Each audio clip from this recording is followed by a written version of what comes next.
Just a reminder that I am very fat and very sexy, and I am 100% glorifying obesity, and there's nothing you can do about it.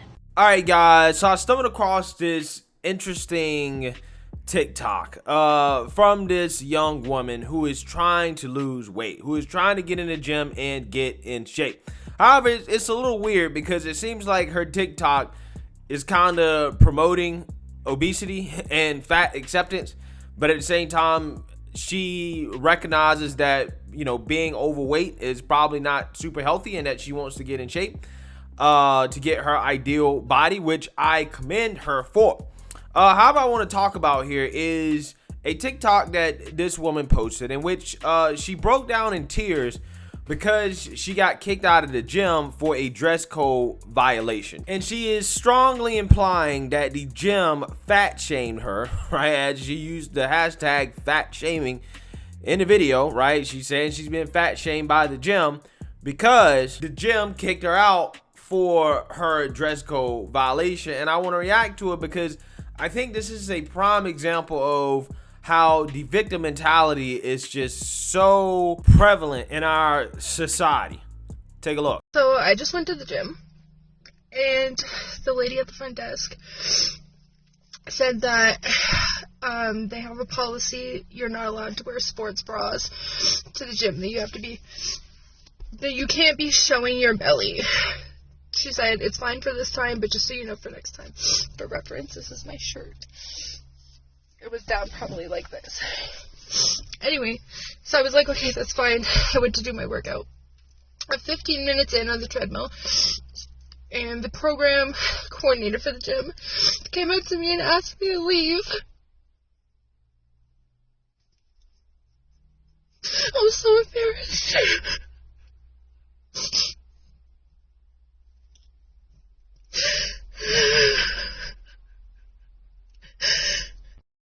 So there's two things that were problematic in how this interaction went down, and neither of them have to do with their policy regarding the dress code. The dress code is what it is. I can't change that. Whatever. Problem one is how the lady at the front desk spoke to me. First of all, I said, oh, we're not allowed to wear a sports bra? And she said, well, we can't just have our bellies hanging out, in a belittling tone. So that already is not okay. Problem two is that she told me it was okay to go into the gym, that it was okay for this time, but for next time just to wear something else. So I went into the gym with my wristband on that she gave me, saying that it was okay for me to go in this time. And then to have somebody come up to me after I've already been there 15 minutes walking on the treadmill while I've got sweat pouring down my face, Yeah, so this is a classic example of victimhood mentality. I mean, imagine being so embarrassed that you got kicked out of the gym, right?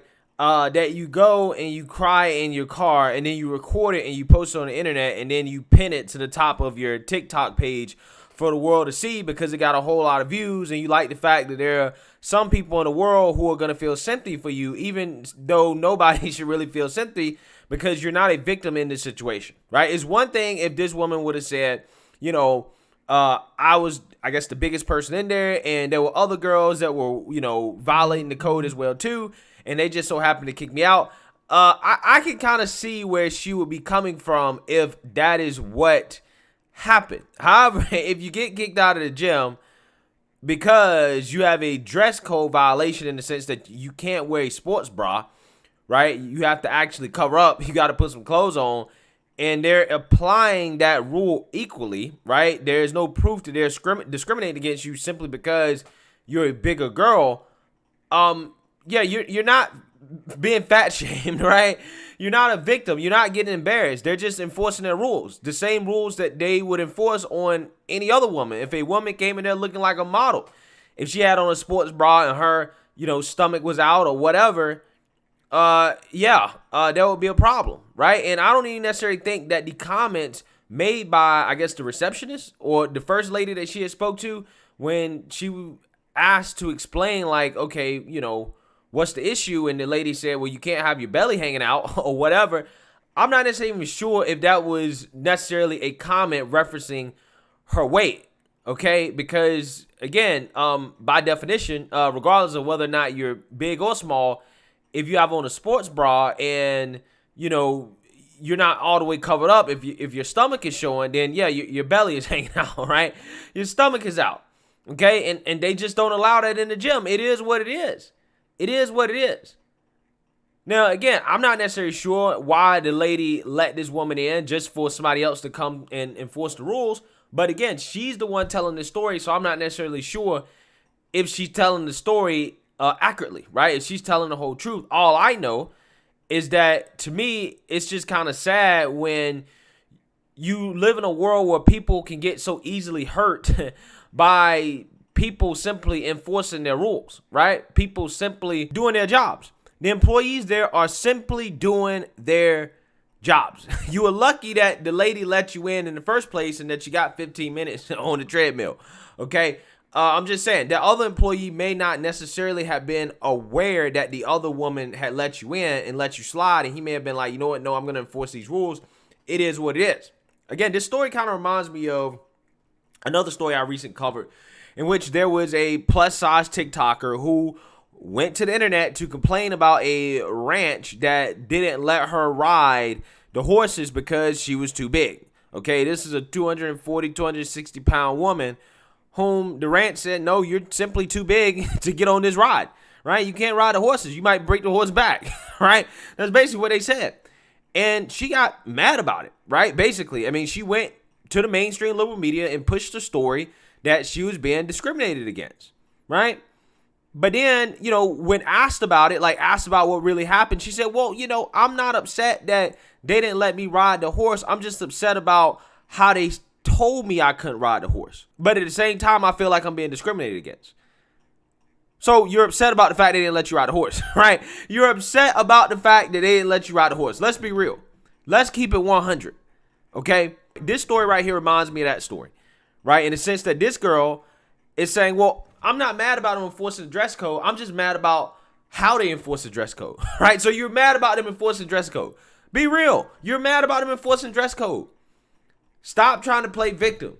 You're not the victim in this situation. You got treated the same way anybody else in your situation would have got treated. Nobody's discriminating against you just because you're a bigger girl, okay? You were not following the dress code, and they kicked you out for it. It is what it is. It is what it is. And what I find to be fascinating about this is that this person is so hurt by this. Again, you went online and posted a video you crying on the internet, and you pinned it to the top of your TikTok. You pinned it.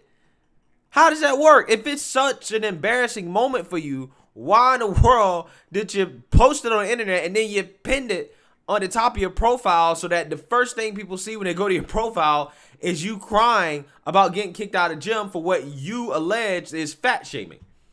Well, the reason why is because that video has over 2 million views. The reason why is because that video brought her attention, which was the whole point of her posting that TikTok in the first place, is for attention. She wasn't really hurt. She know there was no real discrimination. She know she wasn't being fat shamed.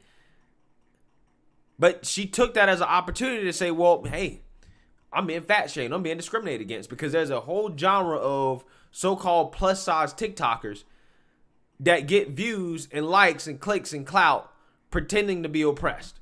Pretending to be oppressed. And the worst part about this story right here is that she is actually working on the solution to her problems, right? The solution to her so-called oppression, right? You're trying to lose weight and get in shape. And if you focus more on that than victimhood, then you would accomplish your goal. And then you won't be oppressed anymore, right? I'm just saying. The solution to your problems is right there, right? You just need to stop focusing on being a victim and focus on putting in that work, and maybe that will solve your problems. Who knows? Let me know what you guys think. Make sure you like, comment, and subscribe. Most importantly, share a Black conservative perspective. Peace.